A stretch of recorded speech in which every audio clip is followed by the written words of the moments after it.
കാസർഗോഡ് കോൺഗ്രസിലെ സീറ്റ് വിഭജന തർക്കവുമായി ബന്ധപ്പെട്ട് നേതാക്കൾ പരസ്യമായി ഏറ്റുമുട്ടി. DCC വൈസ് പ്രസിഡന്റും DKDF ജില്ലാ പ്രസിഡന്റുമാണ് DCC ഓഫീസിൽ ഏറ്റുമുട്ടിയത്. കാസർഗോഡ് നിന്ന് അരുൺ പാറയ്ക്കൽ ചേരുന്നു. അരുൺ പാറയ്ക്കൽ, ഈ ദൃശ്യത്തിന്റെ കൂടുതൽ വിവരങ്ങൾ എന്തൊക്കെയാണ്? ദിലീപ് കുമാർ, ഈ ഈസ്റ്റലേരി പഞ്ചായത്തിലെ സീറ്റ് വിഭജന ചർച്ചയുമായി ബന്ധപ്പെട്ടാണ് ഈ തർക്കം ഉടലെടുക്കുന്നത്. ഈ ജെയിംസ് പന്തമാക്കൻ DCC വൈസ് പ്രസിഡന്റാണ്. DCC വൈസ് പ്രസിഡന്റിന്റെ സ്ഥലമാണ് ഈ ഈസ്റ്റലേരി പഞ്ചായത്ത്. അവിടെ ജെയിംസ് പന്തമാക്കന്റെ ഒരു വിഭാഗമുണ്ട്. അത് ആദ്യം കോൺഗ്രസിന്റെ വിമത വിഭാഗമായിരുന്നു. പിന്നീട് K സുധാകരൻ KPCC പ്രസിഡന്റായിരിക്കുന്ന സമയത്ത് ജെയിംസ് പന്തമാക്കനെ തിരിച്ച് കോൺഗ്രസിലേക്ക് എത്തിച്ചിരുന്നു. അങ്ങനെ DCC വൈസ് പ്രസിഡന്റാക്കി. അദ്ദേഹത്തിന്റെ വിഭാഗത്തിന് 7 സീറ്റ് മത്സരിക്കാൻ നൽകണമെന്ന് ആവശ്യപ്പെട്ടു. ആ 7 സീറ്റ് നൽകാതെ DCC ഔദ്യോഗിക പക്ഷം 5 സീറ്റ് നൽകി. ഇതിനെ തുടർന്നുള്ള തർക്കമാണ് പിന്നീട് ഈ സംഘർഷത്തിലേക്കും കയ്യാങ്കളിയിലേക്കും മാറിയിരിക്കുന്നത്. DKDFന്റെ ജില്ലാ പ്രസിഡന്റ് വാസുദേവൻ, അത് DCC പ്രസിഡന്റിന്റെ ഉറ്റ സുഹൃത്താണ്. ഇരുവരും തമ്മിൽ പിന്നീട് തർക്കത്തിലേക്ക് നയിക്കുകയായിരുന്നു. പിന്നീട് അത് കയ്യാങ്കളിയിലേക്ക്, നമുക്ക് ആ ദൃശ്യങ്ങളിൽ കാണാവുന്ന പോലെ തന്നെ കയ്യാങ്കളിയിലേക്ക് മാറുകയായിരുന്നു.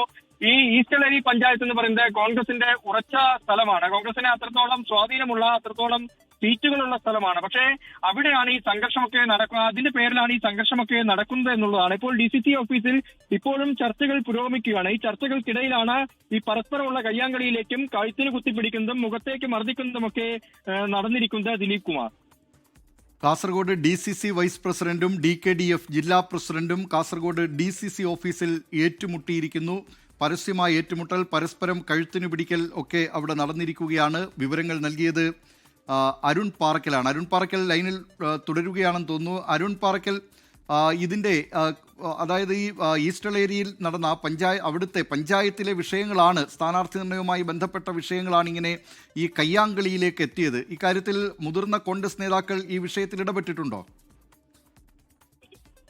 ദിലീപ് കുമാർ, മുതിർന്ന കോൺഗ്രസ് നേതാക്കൾ വിഷയത്തിൽ ഇടപെട്ടിട്ടുണ്ട്. MP ഉൾപ്പെടെയുള്ള ആളുകൾ വിഷയത്തിൽ ഇടപെട്ടിട്ടുണ്ട്. പക്ഷേ ഇപ്പോഴും ആ പ്രശ്നത്തിനൊരു പരിഹാരവുമായിട്ടില്ല. ജെയിംസ് പന്തമാക്കൻ 7 സീറ്റ് വേണമെന്ന ആവശ്യത്തിൽ നിലവിൽ ഉറച്ചു നിൽക്കുകയാണ്. പക്ഷേ 7 സീറ്റ് വിട്ടു നൽകാൻ സാധിക്കില്ല, 5 സീറ്റേ നൽകാൻ സാധിക്കൂ എന്നാണ് DCC പ്രസിഡന്റ് പറയുന്നത്. ഇതേ ചൊല്ലിയുള്ള തർക്കമാണ് ഈ പ്രശ്നത്തിനൊക്കെ കാരണമായിരിക്കുന്നത്. ആ പ്രശ്നം ഇതുവരെയും പരിഹരിക്കാൻ കഴിഞ്ഞിട്ടില്ല. ഇപ്പോഴും DCC ഓഫീസിൽ ചർച്ചകൾ പുരോഗമിക്കുകയാണ്. പക്ഷേ ആ സംഘർഷം അത് ജില്ലാ കോൺഗ്രസ് നേതൃത്വത്തിനെ തന്നെ നാണക്കേടാക്കിയ രീതിയിലേക്കാണ് കാര്യങ്ങൾ കടന്നിരിക്കുന്നത്. അത് DCC പ്രസിഡന്റിന്റെ ഒത്താശയോടുകൂടിയാണ്, അദ്ദേഹത്തിന്റെ അനുമതിയോടുകൂടിയാണ് DKDFന്റെ ചെയർമാൻ കയ്യേറ്റം ചെയ്യാൻ ശ്രമിച്ചതെന്ന് ജെയിംസ് പന്തമാക്കൻ ആരോപിക്കുന്നുണ്ട്. അദ്ദേഹത്തിന്റെ ഷർട്ട് ഉൾപ്പെടെ നിലവിൽ കീറിയ അവസ്ഥയിലാണ്. അദ്ദേഹം DCC ഓഫീസിൽ തന്നെ ഉണ്ട് എന്നാണ് നമുക്ക് ലഭിക്കുന്ന വിവരം. എന്തായാലും ആ സംഘർഷം ഇപ്പോഴും നടക്കുകയാണ്. സംഘർഷത്തിന് ഈ മറ്റുള്ള പ്രവർത്തകർ, മീറ്റിംഗിലെത്തിയ മറ്റുള്ള പ്രവർത്തകർ ഈ സംഘർഷത്തിൽപ്പെട്ട ഇരുവരെയും അവിടെ നിന്ന് പിടിച്ച് മാറ്റി നിർത്തിയിട്ടുണ്ട്. പക്ഷേ ആ ചർച്ചകൾ ഇപ്പോഴും പുരോഗമിക്കുകയാണ്. ആ ചർച്ചകളിൽ ഇതുവരെയും ഒരു തരത്തിലുള്ള പരിഹാരവും ആയിട്ടില്ല.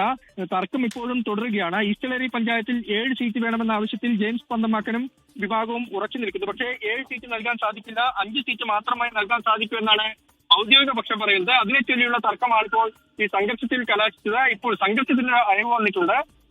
ചർച്ചകൾ തുടരുകയാണ്. ദിലീപ് കുമാർ, കാസർഗോഡ് നിന്ന് അരുൺ പാറയ്ക്കലാണ് വിവരങ്ങൾ നൽകിയത്. പൊടുന്നനെ പൊട്ടിപ്പുറപ്പെട്ട ഒരു അടിയല്ല. കഴിഞ്ഞ കുറച്ചാഴ്ചകളായി ഈസ്റ്റലേരിയിൽ അവിടെ സ്ഥാനാർത്ഥി നിർണയവുമായി ബന്ധപ്പെട്ട് തർക്കങ്ങൾ നടക്കുന്നുണ്ട്. മണ്ഡലം കമ്മിറ്റി യോഗങ്ങൾ അലങ്കോലമായിട്ടുണ്ട്.